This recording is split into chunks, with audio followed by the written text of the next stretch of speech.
اگر کسی شخص کو پتہ چل جائے نا کہ یہ سامنے والا پل میں نے گزرنا ہے تو اس پار میری اپنی جائیداد شروع ہو جائے گی، تو وہ پل گزرنا اس کے لیے مشکل نہیں رہتا۔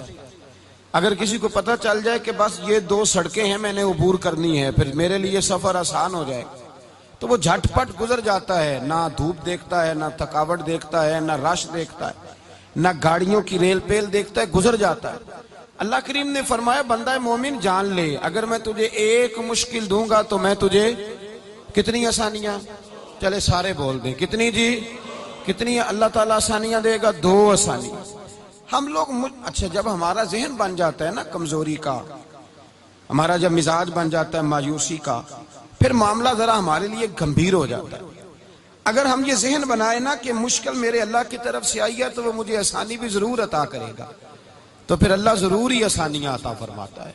اور جو مشکلات زندگی میں آتی ہیں نا، حضرت مولا علی شیر خدا رضی اللہ تعالیٰ عنہ کا بڑا خوبصورت فرمان ہے۔ حضرت علی فرماتے ہیں جب تجھے مشکل آتی ہے تو وہ تجھے رب کا پتہ بتانے آتی ہے، وہ تجھے اللہ کا پتہ بتاتی ہے۔ اس لیے کہ جب تو سارے اسباب کر لیتا ہے، جو ضرورت ہوتی ہے پوری کرتا ہے، تندرست ہو کے وہ کام کرتا ہے، پھر بھی کام نہیں ہوتا، تو اس کا مطلب ہے کرنے والا تو نہیں، کرنے والا کوئی اور ہے جو کام کرنے والا۔ تو بھائی مشکلات کے بعد جو اللہ آسانی دیتا ہے، حضرت ابراہیم کو آگ میں بھی پھینکا گیا، حضرت ابراہیم علیہ السلام کو ستایا بھی گیا، نکالا بھی گیا، لیکن جب ان مشکلات سے گزرے تو میرا رب فرماتا ہے وَإِذِ ابْتَلَىٰ إِبْرَاهِيمَ رَبُّهُ بِكَلِمَاتٍ فَأَتَمَّهُنَّ قَالَ إِنِّي جَاعِلُكَ لِلنَّاسِ إِمَامًا۔ کہا جب ابراہیم پورے اترے تو پھر ہم نے انہیں امام بنا دیا۔ یا اللہ کس طرح کی امامت دی؟ فرمایا میں نے اتنی اعلیٰ شان عطا کی ہے کہ اپنے لاڈلے رسول کو جناب ابراہیم کی نسل میں پیدا فرما دیا ہے، میں نے مصطفیٰ کو ان کی نسل میں پیدا کر دیا، قیامت تک کے لیے ان کا وقار بڑھا دیا۔ اللہم صلی علی محمد وعلی آل محمد کما صلیت علی ابراہیم وعلی آل ابراہیم، ان کی عظمت بڑھا دی۔ اس لیے کہ جب وہ آزمائش سے گزر کر کے آئے پھر جو آسانی دی، میرے نبی پاک صلی اللہ علیہ وسلم نے دین ابراہیمی کی بہت ساری چیزوں کو رکھا، کہا میں ملت ابراہیمی پہ ہوں۔ جب کوئی مشکلات کو عبور کر کے آتا ہے، جب کوئی تکلیفیں سہ کر کے آتا ہے، اس کے لیے جو اجر ہوتا ہے، اس کے لیے جو پھر اللہ کتنی ذرا بڑی توجہ کیجئے گا۔ لوگ سمجھتے ہیں فلاں آدمی مشکل میں ہے تو شاید مشکل میں ہی رہے گا، فلاں آزمائش میں ہے تو شاید میرا اللہ فرماتا ہے ایک مشکل دے کے میں 2 آسانیاں بھی دوں گا۔ تم مشکل دیکھ رہے ہو، مشکل نہ دیکھو، وہ جو اس کو بعد میں آسانی آنے والی ہے، اور ڈبل جو میں اس پر نعمت کرنے والا ہوں اس کو دیکھو۔ حضرت یوسف کو بھائیوں نے کنویں میں ڈال دیا تھا، اور جب کنویں سے نکلے تو مصر کے بازاروں میں بکے، اور پھر زلیخا نے الزام لگایا تو حالات بگڑ گئے، حضرت یوسف کو جیل جانا پڑا۔ کتنی کٹھن زندگی تھی، لیکن میرے مالک کو کچھ اور ہی منظور تھا۔ کنویں میں گرنے والے، بازار میں بکنے والے، جیل میں جانے والے، الزام لینے والے جناب یوسف کو رب کریم نے اسی مصر کا بادشاہ بنا دیا، اللہ پاک نے اسی مصر کا حکمران بنا دیا۔ یاری تیری سونا پر ازمیشاں تیریاں اگ، اے سونا پرکھیا جاوند آئی پہلو نال اگاں دے لگ۔ اس کے لیے تھوڑا سا جتن کرنا پڑتا، تھوڑے کٹھن حالات سے گزرنا پڑتا، تھوڑی آزمائشوں کا روپ دیکھنا پڑتا۔ ہم چاہتے ہیں کہ ہمیں چھیڑے کوئی نہ کوئی تکلیف نہ آئے، کوئی آزمائش، یہ ہو نہیں سکتا میرے بھائی۔ نامی کوئی بغیر مشقت نہیں ہوا، 100 بار جب عقیق کٹا تب جا کر نگی ہوا۔ ہم چاہتے ہیں کہ ہمیں کچھ بھی دقت نہ آئے، مشکلات نہ آئے، اور مشکلات تو انسان کو سنوارتی ہیں بھائی، وہ تو نکھارتی ہیں۔ کبھی پوچھا کرو جا کر کے کسی گندم کے دانے سے کہ تو کہاں سے ہو کے آیا ہے، کہاں سے نکل کے آیا ہے، تو وہ بتلائے گا کہ بڑے مشکل مراحل سے گزرا ہوں، اور پھر اللہ نے مجھے طاقت دی ہے کہ میں انسان کے وجود کا حصہ بناؤں۔ تو بھائی کٹھن مراحل، آزمائشیں، تکلیفیں، یہ انسان کو بڑا انسان بنا دیتی، یہ اس کے لیے ترقیوں کا پیش خیمہ ہوتی۔ ہمارے جوان پریشان ہو جاتے ہیں، عورتیں خاص کر کے اس بات پہ توجہ کریں، وہ بڑی جلدی غم لے جاتی ہیں، وہ کہتی ہیں جانے میرا کچھ ہوگا ہی نہیں، جانے میرا کچھ ہو ہی نہیں سکتا۔ میرے بھائی درجنوں اور بیسیوں لوگ ایسے ہیں جن کی اولادیں نہیں تھی، لیکن نام ان کا ان سے بھی زیادہ ہے جو بڑے بڑے صاحب اولاد۔ حضرت خواجہ معین الدین اجمیری کو جانتے ہیں آپ لوگ؟ نہیں، جو جانتے ہیں وہ بولیں۔ جانتے ہیں جی؟ لو جی کافی سارے جانتے ہیں، تھوڑے جی رہ گئے مگر جانتے ہیں نا خواجہ صاحب کو؟ ان کے کسی بیٹے کو جانتے ہوں؟ نہیں جانتے، نہیں جانتے، نہیں جانتے آپ ان کے بیٹے کو۔ حضرت خواجہ معین الدین اجمیری رحمت اللہ تعالی علیہ کے بیٹے کو نہیں جانتے، لیکن ویسے آپ ہندوستان میں کسی آدمی کو چھیڑ کے دیکھیں وہ کہے گا میں خواجہ صاحب کا روحانی بیٹا ہوں۔ میرے بھائی یہاں لوگ پریشان ہو جاتے ہیں کہ اولاد ہوگی تو یہ ہوگا، فلاں ہوگا تو یہ ہوگا۔ بھائی ایسی کوئی بات نہیں۔ میرے پاس پیسے ہوتے تو میرا ابا بیماری سے فوت نہ ہوتا۔ جو مالدار ہوتے ہیں تو کیا وہ بچ جاتے ہیں؟ حضرت اسرائیل انہیں چھوڑ جاتے ہیں؟ او خدا کے بندے تو کیسی بات کر رہا ہے؟ یاد رکھ، یہ جو آزمائشیں ہوتی ہیں، یہ جو تکلیفیں ہوتی ہیں، یہ جو تھوڑے سے مشکل حالات ہوتے ہیں۔ حضرت یونس علیہ السلام کی دوستی ہوگی حضرت جبریل امین سے، تو جناب جبریل ملنے آئے۔ حضرت یونس علیہ السلام فرمانے لگے جبریل میرا دل کرتا ہے مجھے اس بندے کی ملاقات کرا جو اللہ کا سب سے زیادہ عبادت گزار بندہ ہے۔ حضرت جبریل امین لے گئے دور دور فلسطین کے علاقے میں، اور لے جا کر ایک بندے سے ملاقات کرائی جس کی دونوں آنکھیں بھی کوئی نہیں تھی، دونوں بازو بھی کوئی نہیں، دونوں پیر بھی کوئی نہیں، اور اس بندے کی زبان پر لفظ بڑا کیا جاری تھے، یا اللہ تیرا شکر ہے، یا اللہ تیرا، بول کے کہیے یا اللہ تیرا، اے اللہ تیرا شکر ہے۔ شکر شکر کر رہا تھا۔ حضرت جناب سیدنا یونس علیہ السلام کہنے لگے میں نے تجھے عبادت گزار کو ملانے کو کہا تھا، تو کہاں لے آیا؟ تو حضرت جبریل کہنے لگے یا یونس، یہ ہر چیز جانے کے باوجود اپنے رب کی رضا پہ راضی ہے۔ اس وقت دنیا میں نبیوں کے بعد جس سے اللہ سب سے زیادہ پیار کر رہا ہے وہ یہی بندہ ہے، یہ اپنے رب کی رضا پہ راضی ہے۔ مانا کہ جب اس حال میں راضی ہے تو بس ٹھیک ہو گیا، ٹھیک ہو گیا۔ وصل اچھا ہے نہ فراق اچھا ہے، بس جس حال میں محبوب رکھے وہی حال اچھا ہے۔ بس جس حال میں انہوں نے رکھا بات ٹھیک ہو گئی۔ اس میں اب انسان شکوہ کرتے پھرے کہ یہ کس طرح ہے وہ کس طرح، اپنے آپ کو مطمئن رکھا۔ میرے بھائی یاد رکھیں آزمائشیں تکلیفیں آپ کو بڑا کرنے کے لیے آتی ہیں۔ ہم آزمائش کو برا جانتے ہیں، دکھ کو برا جانتے ہیں۔ دکھ تو بڑے پیارے ہوتے ہیں، یہ رونے کا سلیقہ سکھاتے ہیں، یہ اللہ کو منانے کا طریقہ سکھاتے ہیں، یہ مسجد میں جانے کا۔ وہ جو سکھی بندہ ہے نا سکھی، مجھے ایک صاحب کہنے لگے دو قسم کے لوگ مدینے سے آتے، مدینہ شریف پوچھنے لگے، کہنے لگے حضرت جی دو قسم کے بندے ہیں، کچھ واپس جاتے ہوئے تڑپ رہے ہیں، کچھ تصویریں کھینچ رہے ہیں رخصتی کے وقت، فرق کیا ہے؟ تو میں نے کہا وہ جو تصویریں کھینچ رہا ہے وہ امیر آدمی ہے، اسے پتا ہے کہ میں پھر ٹکٹ لے لوں گا مہینے کے بعد پھر آ جاؤں گا، اور یہ مدینہ چھوڑتے ہوئے تڑپ رہا ہے یہ کوئی غریب ہے، یہ کہہ رہا ہے پتہ نہیں دوبارہ موقع ملے کہ نہ ملے، یہ دکھی ہے۔ یہ آزمائش میں دکھی سکھی بندہ تو مکے جا کے نہیں روتا، وہاں بھی کھڑا ہے ڈٹ کے کھڑا، دکھی کوئی نہیں تو روئے کیسے؟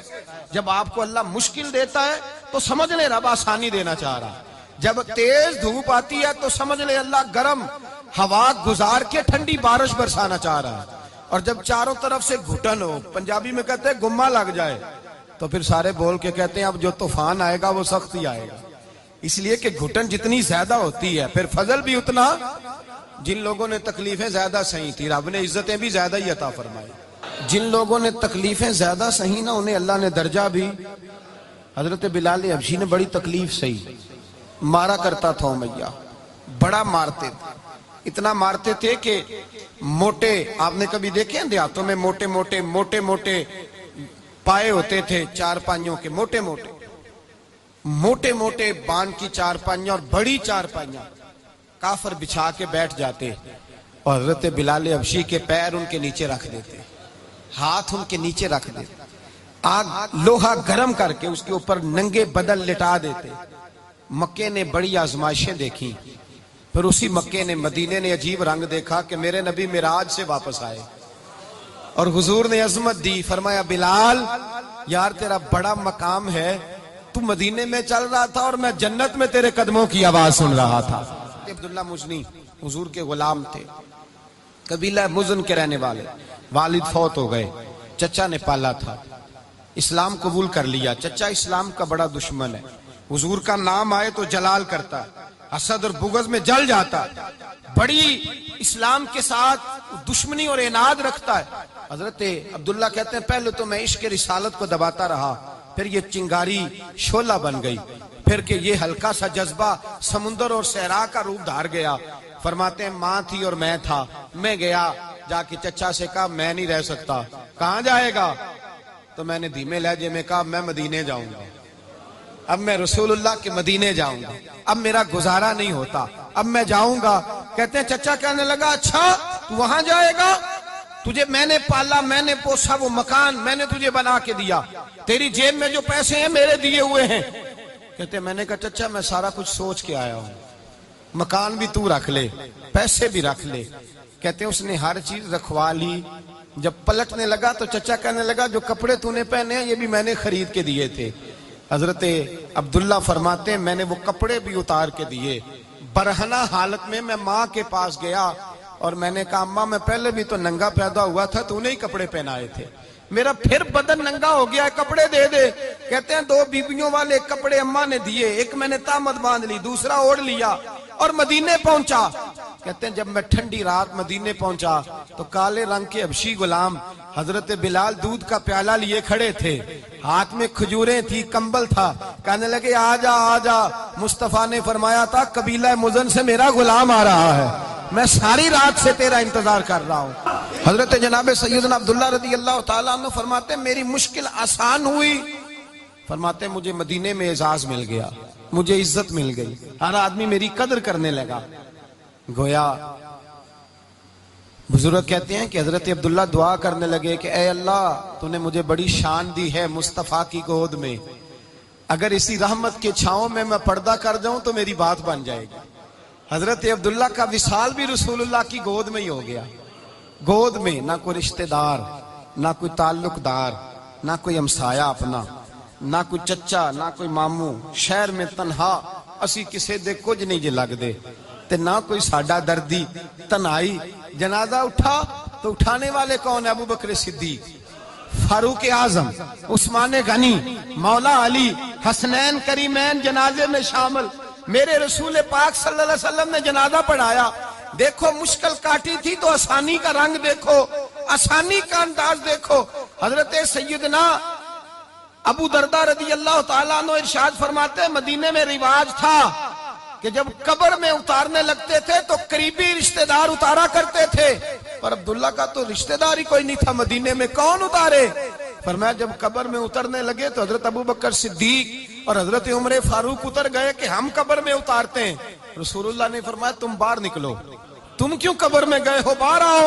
کہتے ہیں ہم باہر آئے تو اللہ کے رسول اندر گئے. فرمایا کون کہتا ہے اس کا کوئی نہیں, میں جو موجود ہوں. کون کہتا ہے کوئی نہیں؟ فرمایا رکھو میرے ہاتھوں پہ. کہتے ہیں حضور کے دست مبارک پہ رکھا اور باہر کھڑے ہم رشک کرنے لگے کہ واہ اللہ تیرا آسانی دینے کا رنگ, آسانی. اس نے مشکل برداشت کی تو رب نے مصطفیٰ کے قدموں میں آسانیاں عطا فرمائی. پسے اور حضور نے قبر میں رکھا, نبی پاک نے. حضرت جناب سیدنا علی المرتضی شیر خدا کرم اللہ تعالی وجہ الکریم کی والدہ حضرت فاطمہ بنت اسد رضی اللہ تعالی عنہ, حضرت علی کی والدہ, بڑا پیار کیا میرے نبی پاک کے ساتھ. حضور ان کے گھر میں رہے, ان کے گھر میں پرورش پائی. حضرت علی کہتے ہیں میری اماں پہلے رسول اللہ کا خیال رکھتی, غربتوں کے زمانے میں نبی پاک کا ساتھ دیا. مکہ مخالفت کرتا تو جناب فاطمہ حضور کا خیال رکھتی. فاطمہ بنت اسد بڑا پیار کیا, بڑی محبت کی مولا علی کی والدہ نے, ہر دکھ ہر تکلیف کاٹی, لیکن رسول کائنات صلی اللہ تعالی علیہ وسلم کا ساتھ نہ چھوڑا. اور یہاں تک روایات میں ملتا ہے کہ جناب فاطمہ الزہرا جب بیاہ کے ان کے گھر گئیں تو باہر سے سودا لا کے دیتی. حضرت فاطمہ سے بڑا پیار کرتی, بڑی محبت, مشکلات میں ساتھ دیا. جب وصال ہوا تو فرماتے کوہرام مچ گیا مدینے میں. لوگ منتیں کرتے تھے کہ حضور کا ایک بال مل جائے تو قبر میں بخشش کا سامان ہو جائے گا. رسول پاک نے فرمایا جب جناب علی کی والدہ کو غسل دے لو تو کفن پہنانے سے پہلے میرے پاس آنا. کہتے ہیں جب غسل دے لیا تو عرض کی حضور غسل ہو رہا ہے, کفن کا کیا کرنا ہے؟ حضور اندر گئے, قمیض بدلی اور جو کرتا پہنا ہوا تھا اتار کے دیا. فرمایا وہ علی کی ماں نہیں میری ماں ہے, اس نے میرے لیے بڑی تکلیفیں صحیح ہیں, بڑی مشکل دیکھی ہے. فرمایا اس طرح کرو میرے کرتے میں اسے کفن دو. حضور نے جنازہ پڑھایا, اپنے کرتا لباس مبارک میں کفن دلایا. پھر جب وہ دفن ہوئی تو حضور قبر پہ کھڑے ہوئے, کھڑے ہو کے فرمایا اے اللہ اپنے سارے نبیوں کے وسیلے سے اور میرے وسیلے سے میری اماں کی بخشش فرما دے. پھر پھر جو آسانیاں ملی ان لوگوں کو تو ان کی قبروں تک آسانیاں ملی، پھر ان کو قیامت تک کے لیے آسانیاں ملی جنہوں نے مشکلات کو دیکھا۔ اور بھائی جو سوئے رہے، جو آرام کرتے رہے، جنہوں نے مناسب ہی نہ سمجھا کوئی کٹھن مرحلہ طے کرنا، جنہوں نے کہا نا نا نا نا ہم تو سکھ کے ساتھی ہیں، ہم تو سکون کے ساتھی ہیں، بھائی ہم تو سلوٹ کے ساتھی ہیں، جب موجیں لگیں گی تو دوڑ کے پہنچیں گے، کہیں گے ہمارا بھی تعلق بنتا ہے، ہماری بھی رشتہ داری ہوتی ہے، ہمارے بھی رابطے ہوتے ہیں، پھر دوڑ کر کے پہنچیں گے۔ اصل ساتھی وہ ہوتا ہے جو دکھ کا ساتھی ہوتا ہے، آزمائش کا ساتھ، مشکلات تجھے اونچا اڑاتی۔ حضرت سلمان فارسی کہتے ہیں میں نبی پاک کی تلاش میں نکلا تھا، حضور کی تلاش میں نکلا، اور میں نے کئی سال حضور کو ڈھونڈا، کبھی ایک دروازے، کبھی ایک دروازے، کبھی دوسرے دروازے، کبھی تیسرے دروازے۔ فرماتے میں شہزادہ تھا پر بکتا بکاتا مدینے آیا، میں نے نبی پاک کی تلاش میں یہودیوں کی غلامی بھی کی، تیری تلاش میں پھرا میں جنگل پہاڑ اور دشت میں۔ فرماتے ہیں بڑی تکلیف کاٹی، بڑی آزمائش دیکھی، لیکن اس دن مجھے سارے دکھ بھول گئے، اس دن میری ساری تکلیفیں آسانیوں میں بدل گئی، جس دن میرے نبی نے میرا بازو تھام کے کہا سلمان منا اہل البیت، فرمایا سلمان کو تو میں نے اپنی اہل بیت میں شامل کر لیا ہے۔ فرماتے اتنی بڑی فضیلت کہ میں رسول اللہ کے خاندان میں جا شامل ہوا۔ تو بھائی یاد رکھیں، جب آپ کو مشکل آتی ہے تو آپ کو آسانی دینے کے لیے